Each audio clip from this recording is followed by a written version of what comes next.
অনেক দিন হয়েছে আমার বাইকটা খুবই অগোছালো অবস্থায় আছে। একদমই ওয়াশ করতে পারতেছি না, সময়ই কুলাইতেছে না। দেখছেন অবস্থা, ধুলা বালু পড়ে, ধুলা বালুর যে ব্যবসা, কাদা মাটি যে জমছে জমছে, এগুলো আসলে ওয়াশ করা দরকার। সো আজকে ওয়াশ করবো ইনশাল্লাহ। আর সাথে এই যে বাইকের ইন্ডিকেটর ভাঙা, পিছনের ইন্ডিকেটরটা ভাঙা। সো ফেসবুকে আমি একজনের কাছ থেকে দুইটা ইন্ডিকেটর কিনবো, এই জন্য এখন বের হইতেছি। এই ইন্ডিকেটরগুলো আয়না ইনস্টল করব। আর এই যে ছোট্ট একটা মোবাইল হোল্ডার, এই হোল্ডারটা এবার চেঞ্জ করব চিন্তা করতেছি। মোটো উলফের যে মোবাইল হোল্ডারটা আছে ওইটা নিব।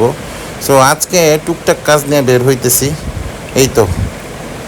সো বাইক চালাইতে চালাইতে চলে আসছি মোটো উলফ নেওয়ার জন্য একটা শোরুমে। আর এইখানে আইসা আমি যে মোটো উলফের এইটা নিলাম। মোটো উলফের এই মোবাইল হোল্ডারটা খুবই জনপ্রিয় বাইকারদের মধ্যে। এটার দুইটা ভার্সন হয়, একটা হচ্ছে লুকিং গ্লাসে লাগানোর জন্য, আর একটা হচ্ছে হ্যান্ডেল বারে লাগানোর জন্য। সো আমি হ্যান্ডেল বারে লাগানোর জন্য ওইটা নিছি, যেহেতু আমি একটা নর্মাল কমিউটার বাইক রাইড করি। সো এইটা আমার পড়ছে হচ্ছে 1100 টাকা। তাও এটা 1300 টাকা, ওইখান থেকে 1100 টাকা পড়ছে।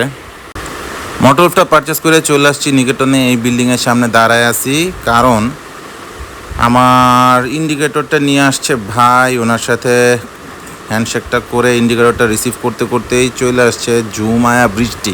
আর আমার সাথে বৃষ্টির সাথে সম্পর্কটা একটু অন্যরকম। সো এখন আসি নিকেতন। যে বৃষ্টি শুরু হয়েছে, এই বৃষ্টিতে আসলে যাওয়া সম্ভব না। ওই ভাইয়ের অফিসের নিচে গ্রাউন্ডে অপেক্ষা করতেছি, তার মধ্যে চলে গেছে কারেন্ট।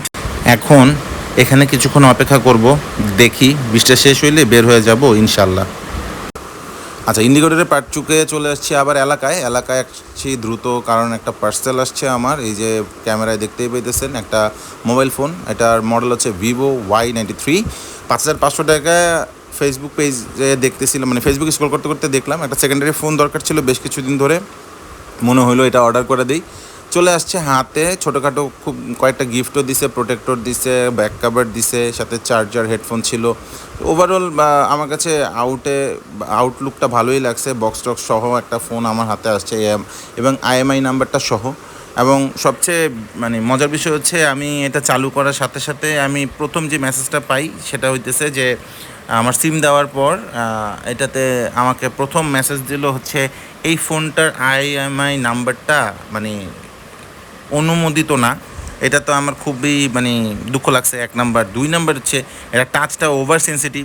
মানে স্ক্রল করার জন্য আমি যখন টাচ করি, স্ক্রল করার আগে অ্যাপ্লিকেশন ওপেন হয়ে যায়, ব্যাপারটা এরকম। আমি স্ক্রল করি, টান দিই, আর অ্যাপ্লিকেশন ওপেন হয়ে যায়। আর দেন এটার আরেকটা সেকেন্ডারি এবং মেজর যে ইস্যুটা পাইছি সেটা হচ্ছে ওয়াইফাই কাজ করে না। আমি ওয়াইফাই কানেক্ট করছি, কানেক্ট করার পর এটাতে অনেকবার ট্রাই করছি, বাট কোনোভাবে কাজ করতেছিল না। সো এই তো, এই সব কিছু মিলায়ে আমি আমার কাছে মনে হয়েছে যে এইটা আসলে খুবই মানে প্যাথেটিক হবে যদি আমি এটা পারচেস করে রাখি, মানে ইউজ করা শুরু করি।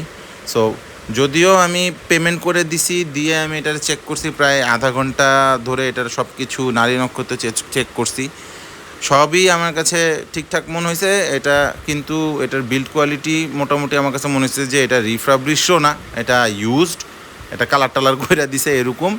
আর যেমন মোটামুটি ক্যামেরা যা আপনারা দেখতেছেন, তারপরেও মনে করছিলাম যে রাখবো, কিন্তু যখন দেখলাম যে নেটওয়ার্ক ইস্যু আছে, তখন আমি এটারে একেবারে মানে সাথে সাথে মাথার থেকে বাদ দিয়ে দিছি, এবং ডেলিভারি বয়রে ডাক দিয়াই না, আবার এটা ডেলিভারি বয়রে দিয়াও দিছি।